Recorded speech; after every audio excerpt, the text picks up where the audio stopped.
President-elect Biden is speaking. He's expected to unveil his coronavirus response plan. Santa Clara. She was 57 years old, a beloved wife, mother, daughter, sister. She never knew she had the virus at the time when most folks never heard about the virus. But just like that, she was gone. And almost exactly 1 year later, nearly 400,000 of our fellow Americans have met the same cruel fate. Countless families and friends left behind with unrelenting grief and guilt, anger and frustration. And the emptiness felt by the loss of life is compounded by the loss of our way of life. During this pandemic, millions of Americans, through no fault of their own, have lost the dignity and respect that comes with a job and a paycheck. Millions of Americans never thought they'd be out of work. Many of them never even envisioned the idea, are facing eviction, waiting for hours in their cars to feed their families as they drive up to a food bank. Millions have kept their jobs but have seen their hours and paychecks reduced, barely hanging on as well. That's happening today in the United States of America. Just as in the midst of the dark winter of this pandemic, as cases, hospitalizations, and deaths spike at record levels, there is real pain overwhelming the real economy. One where people rely on paychecks, not their investments, to pay for their bills and their meals and their children's needs. You won't see this pain if your scorecard is how things are going on Wall Street. But you will see it very clearly if you examine what the twin crises of a pandemic and this sinking economy have laid bare. The growing divide between those few people at the very top who are doing quite well in this economy and the rest of America. Just since this pandemic began, the wealth of the top 1% of the nation has grown roughly $1.5 trillion since the end of last year, 4 times the amount for the entire bottom 50% of American wage earners. Some 18 million Americans are still relying on unemployment insurance. Some 400,000 small businesses have permanently closed their doors. And it's not hard to see that we're in the middle of the once-in-several-generations economic crisis with a once-in-several-generations public health crisis. The crisis of deep human suffering is in plain sight, and there's no time to waste. We have to act, and we have to act now. This is what economists are telling us. More importantly, it's what the values we hold dear in our hearts as Americans are telling us. A growing chorus of top economists agree that the moment of crisis, in this moment of crisis, with interest rates at historic lows, we cannot afford inaction. It's not just that smart fiscal investments, including deficit spending, are more urgent than ever. It's that the return on these investments in jobs, racial equity, will prevent long-term economic damage, and the benefits will far surpass the cost.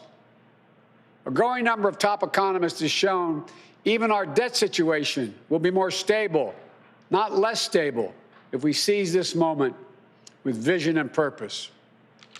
And so tonight, I'd like to talk to you about our way forward, a 2-step plan of rescue and recovery, a 2-step plan to build a bridge to the other side of the crisis we face to a better, stronger, more secure America. Tonight, I'll lay out my first step, the American Rescue Plan, that will tackle the pandemic and get direct financial assistance and relief to Americans who need it the most. Next month, in my first appearance before a joint session of Congress, I will lay out my Build Back Better recovery plan. It'll make historic investments in infrastructure, that Build Back Better plan. Infrastructure, manufacturing, innovation, research and development, and clean energy.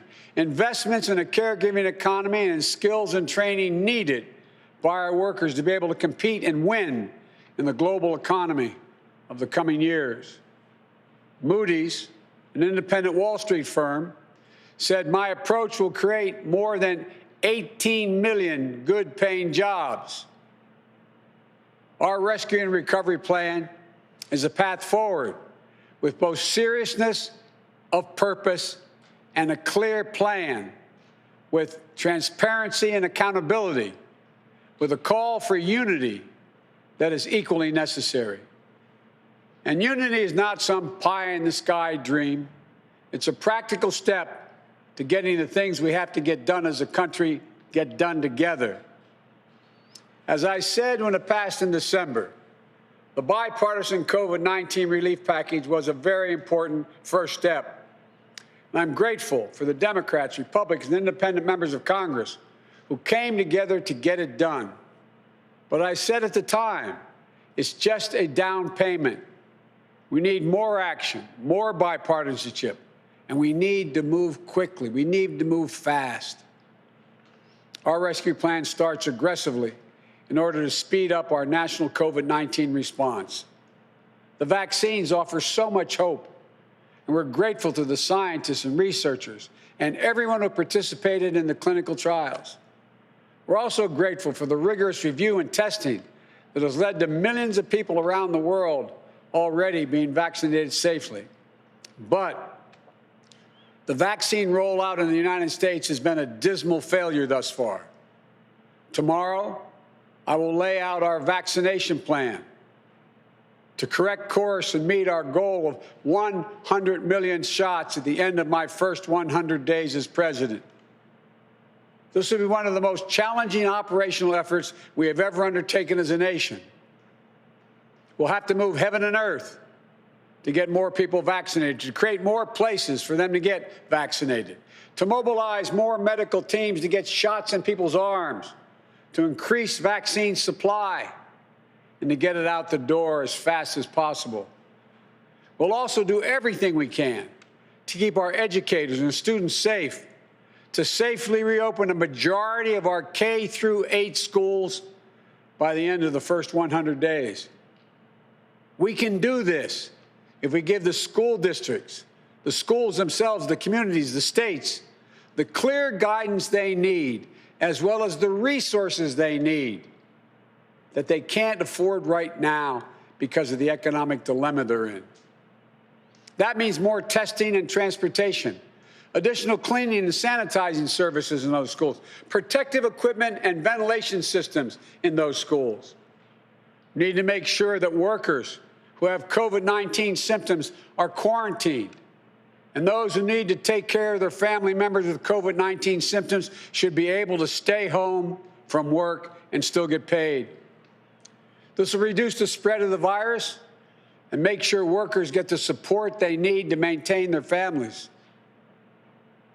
But we need about $400 billion in funding from Congress to make all of what I just said happen. It's a great deal, but I'm convinced we're ready to get this done. The very health of our nation is at stake. Our rescue plan also includes immediate relief to Americans hardest hit and most in need. We will finish the job of getting a total of $2,000 in cash relief to people who need it the most. The $600 already appropriated is simply not enough. You just have to choose between paying rent and putting food on the table. Even for those who've kept their jobs, these checks are really important. You see, if you're an American worker making $40,000 a year with less than $400 in savings, maybe you've lost hours, or maybe you're doing fewer shifts, driving a truck or caring for the kids or the elderly. You're out there putting your life on the line to work during this pandemic and worried every week that you get sick, lose your job, or worse. $2,000 is going to go a long way to ease that pain. We'll also provide more peace of mind for struggling families by extending unemployment insurance beyond the end of March for millions of workers. That means that 18 million Americans currently relying on unemployment benefits while they look for work can count on these checks continuing to be there. Plus, there will be a $400 per week supplement so people can make ends meet. This gets money quickly into the pockets of millions of Americans who will spend it immediately on food and rent and other basic needs. As the economists tell us, that helps the whole economy grow. We'll also tackle the growing hunger crisis in America. As I speak, and the Vice President-elect has spoken to this many times, 1 in 7 households in America, more than 1 in 5 Black and Latino households in America, report they don't have enough food to eat. This includes 30 million adults and as many as 12 million children. It's wrong. It's tragic. It's unnecessary. It's unacceptable. So we're going to extend emergency nutritional assistance for 43 million children and their families enrolled in the SNAP program through the rest of this year. We'll help hard-hit restaurants prepare meals for the hungry, provide food for the families who need it. We will invest $3 billion in making sure mothers and their young children have the nutrition they need. This will not only meet our moral obligation we have to one another, but will also spur our economic growth, get restaurants and workers back on the job. And as we work to keep people from going hungry, we'll also work to keep a roof over their heads, to stem the growing housing crisis and evictions that are looming. Approximately 14 million Americans have fallen behind on rent, many at risk of eviction. If we don't act now, there'll be a wave of evictions and foreclosures in the coming months as the pandemic rages on. This would overwhelm emergency shelters, increase COVID-19 infections as people have nowhere to go and can't socially distance. Next week, we'll take action to extend nationwide restrictions on evictions and foreclosures. This will provide more than 25 million Americans greater stability instead of living on the edge every single month. And I'm asking Congress to do its part by funding rental assistance for 14 million hard-hit families and tenants. It will also be a bridged economic recovery for countless mom-and-pop landlords. These crises are straining the budgets of states and cities and tribal communities that are forced to consider layoff and service restrictions of the most needed workers. It means that people putting their lives at risk are the very people now at risk of losing their jobs. Police officers, firefighters, all first responders, nurses, educators. You know, over the last year alone, over 600,000 educators have lost their jobs in our cities and towns. Our rescue plan will provide emergency funding to keep these essential workers on the job and maintain essential services. It will ensure that vaccines are administered and schools can reopen. Vice President-elect Harris and I have been speaking with county officials, mayors, governors of both parties on a regular basis. We're ready to work with them, help them get the relief they need. Our rescue plan will also help small businesses that are the engines of our economic growth, our economy as a whole, the glue that holds communities together as well. But they're hurting badly. And you realize they account for nearly half of the entire total U.S. workforce. Our rescue plan will provide flexible grants to help those hardest hit small businesses survive the pandemic, and the low-cost capital that will help entrepreneurs of all backgrounds create and maintain jobs, plus provide the essential goods and services that communities depend upon. Last week, I laid out how we'll make sure that our emergency small business relief is distributed swiftly and equitably, unlike the first time around. We're going to focus on small businesses on Main Street. We'll focus on minority-owned small businesses, women-owned small businesses, and finally having equal access to the resources they need to reopen and to rebuild. And we will be responsible with taxpayers' dollars, ensuring accountability that reduces waste and fraud and abuse like we did in the Recovery Act that I administered in our administration. Direct cash payments, extended unemployment insurance, rent relief, food assistance, keeping essential frontline workers on the job, aid to small businesses.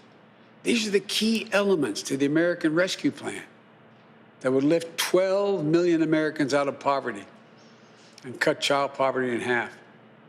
That's 5 million children lifted out of poverty if we move.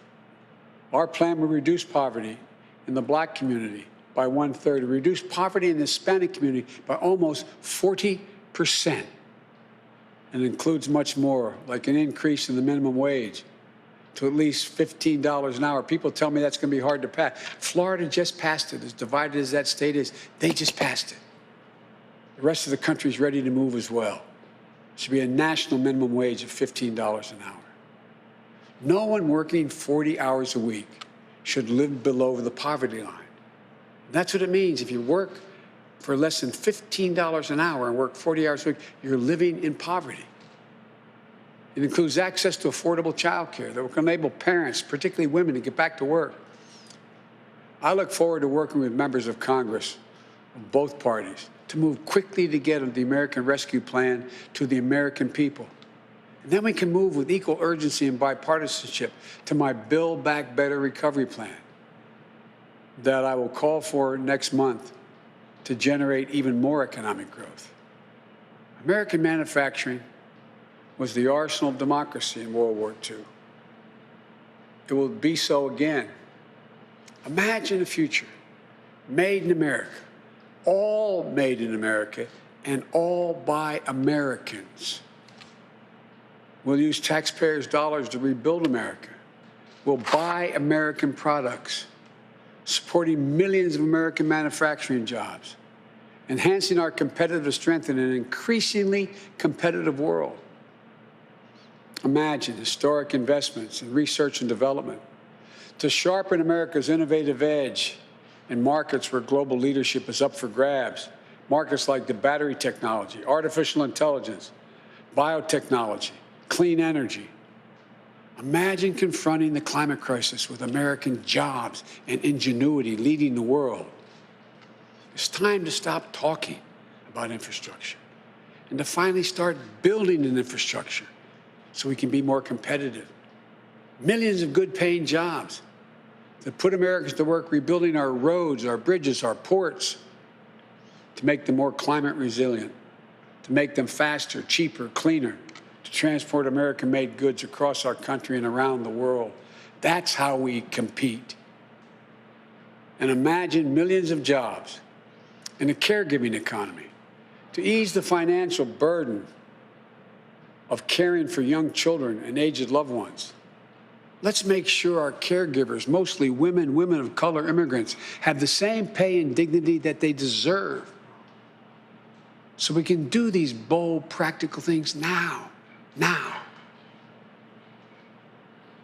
You know, I know what I just described does not come cheaply, but failure to do so will cost us dearly. The consensus among leading economists is we simply cannot afford not to do what I'm proposing. Independent, respected institutions from around the world, from the Federal Reserve to the International Monetary Fund, have underscored the urgency. Even Wall Street firms have reinforced the logic.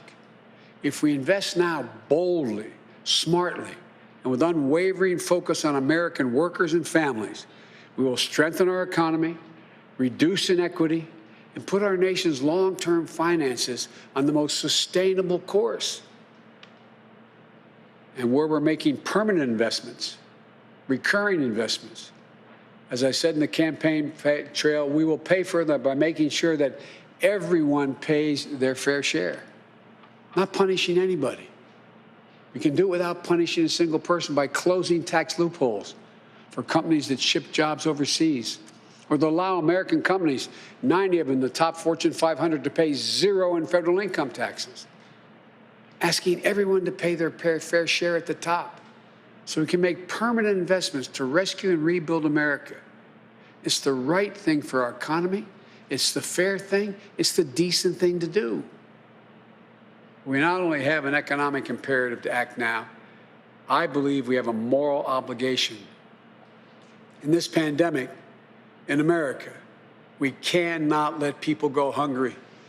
We cannot let people get evicted. We cannot watch nurses, educators, and others lose their jobs. We so badly need them. We must act now and act decisively. My fellow Americans, the decisions we make in the next few weeks and months are going to determine whether we thrive in a way that benefits all Americans, or that we stay stuck in a place where those at the top do great, while economic growth for most everyone else is just a spectator sport, and where American prospects dim, not brighten.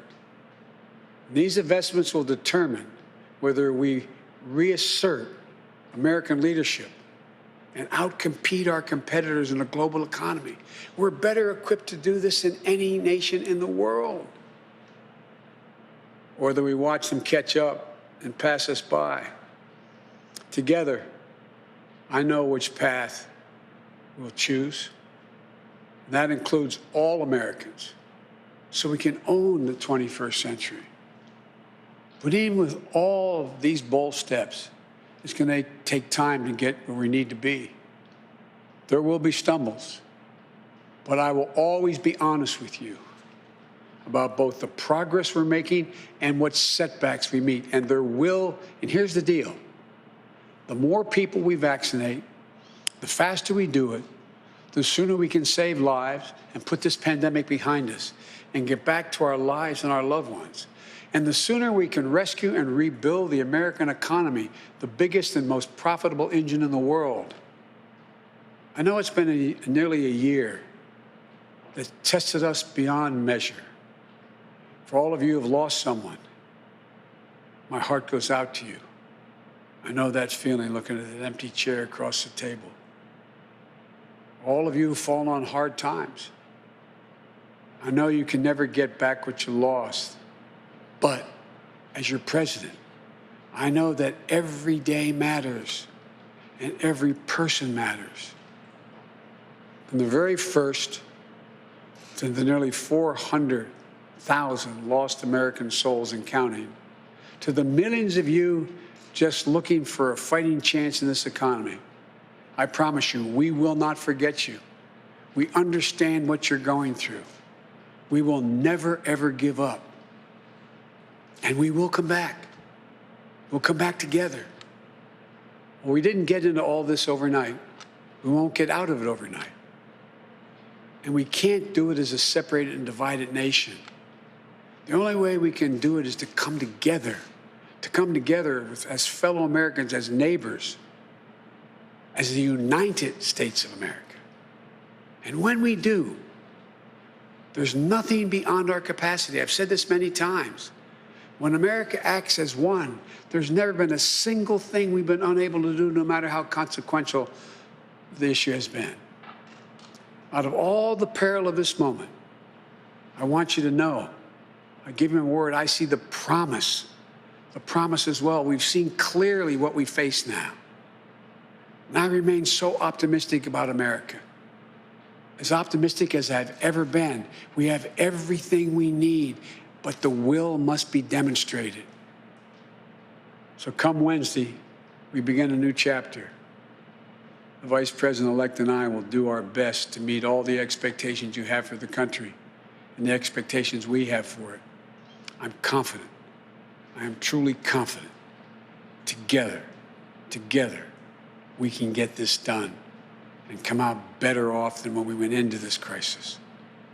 God bless you all, and may God protect our troops.